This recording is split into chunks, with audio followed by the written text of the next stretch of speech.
Дойде време и за втората тренировка от серията мускули вкъщи. В предната направих 2 серии лицеви опори за 18 и 14 повторения. Целта за тази е да подобря постиженията си, като добавя повторения. А междувременно, ако се чудиш как можеш и ти да направиш нещо подобно, следвай тези стъпки. Избери упражнение, на което можеш да изпълниш между 5 и 30 повторения с хубава техника. Хем натоварващо, хем не прекалено трудно. Първия ден започни както направих аз в предното видео. Направи 2-3 серии с правилна техника и контролиран темпо, като не се напъваш прекалено.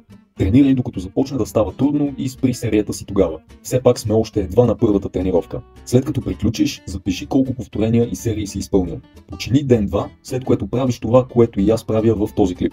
Изпълняваш същото упражнение със същата техника, като използваш постиженията си от предната тренировка като шаблон и се опитваш да ги подобриш по някакъв начин, най-често чрез добавяне на повторения. Все още обаче сме едва на втората тренировка, така че още няма да си даваме много зор. Гоним подобряване на постиженията си, но не се изхвърляме.